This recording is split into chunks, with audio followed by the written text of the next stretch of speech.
Assalamualaikum warahmatullahi wabarakatuh. Alhamdulillahi rabbil alamin. Wassalatu wassalamu ala asrafil anbiya'i wal mursalin wa ala alihi wa sahbihi rasulillahi ajmain.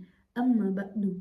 Pertama-tama dan yang paling utama, marilah kita ucapkan puji rasa syukur kita atas kehadirat King of the King, Allah Subhanahu wa Ta'ala, yang senantiasa memberikan rahmat dan hidayahnya sehingga kita bisa melaksanakan ibadah puasa di bulan suci Ramadan ini dengan penuh kenikmatan, dengan penuh kesehatan.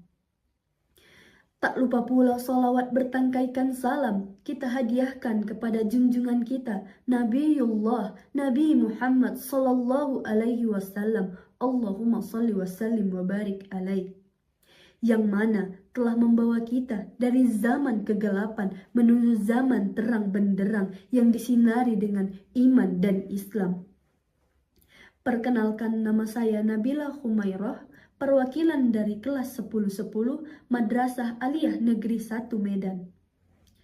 Adanya saya di sini ingin menyampaikan kultum saya yang berjudul Bagaimana Cara Menghadapi Kematian.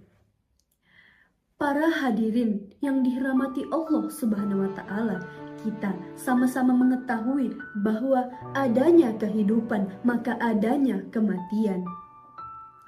Kematian adalah takdir Allah yang pasti kepada setiap makhluk, kepada setiap hambanya.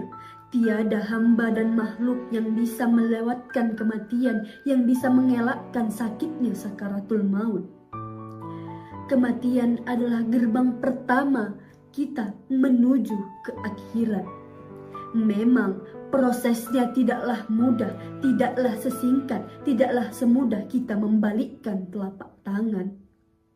Di dalam prosesnya kita akan merasakan sakitnya sakaratul maut, sebagaimana Rasulullah Shallallahu Alaihi Wasallam bersabda dalam hadis riwayat Bukhari yang berbunyi, La ilaha illallah innal mauti wa syakarat, yang artinya tiada Tuhan selain Allah, sesungguhnya di dalam kematian itu terdapat rasa sakit.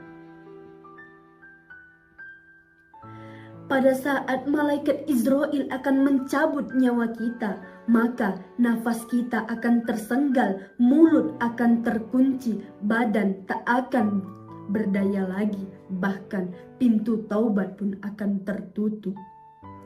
Maka kemana saja selama ini kita di dunia enggan beribadah kepada Allah, enggan bertaubat kepada Allah, malah senantiasa berbuat dosa, ingkar kepadanya, dan senantiasa berbuat maksiat. Maka dari itu, pada saat ajal telah menjemput, hanya penyesalan yang ada, hanya penyesalan yang bisa kita sampaikan karena tidak bisa lagi bertaubat kepada Allah Subhanahu wa Ta'ala. Pada saat itu, tiada yang bisa menyelamatkan kita, tiada yang bisa mengelakkan kita dari sakaratul maut, dari pedihnya sakaratul maut. Maka cobalah tanyakan kepada diri kita sendiri, apakah kita sudah siap menghadapi kematian? Apakah sudah cukup bekal yang kita siapkan, bekal yang kita miliki selama di dunia ini untuk menghadapi kematian? Apakah sudah sanggup kita untuk berjumpa kepada Rob kita yang suci dengan keadaan manusia yang berlumur dosa ini? Apakah pantas kita masuk ke dalam syurganya Allah dengan segala kenikmatan di dalamnya, padahal kita manusia yang berlumur dosa?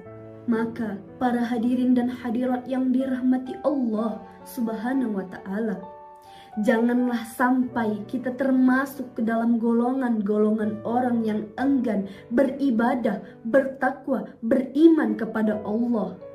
Mudah-mudahan kita semua senantiasa termasuk ke dalam golongan orang-orang yang senantiasa beriman, bertakwa, senantiasa mempersiapkan bekal untuk akhirat. Sehingga kita bisa meninggalkan dunia ini dengan keadaan sebaik-baiknya. Kita bisa mati dengan keadaan husnul khotimah, matinya yang diinginkan setiap orang muslim, matinya yang diridhoi oleh Allah Subhanahu wa Ta'ala. Demikianlah kultum yang bisa saya sampaikan. Maka kita bisa mengambil hikmah bahwa tiada manusia yang bisa menghindari kematian, tiada manusia yang bisa mengelakkan sakaratul maut. Maka dari itu senantiasalah berbuat baik. Berbuat baiklah sekecil apapun, karena kita tidak tahu kebaikan mana yang bisa membawa kita ke surga. Maka persiapkanlah bekal kita, karena kita tidak tahu kapan ajal akan menjemput. Bisa saja hari ini, besok, lusa, ataupun saat ini.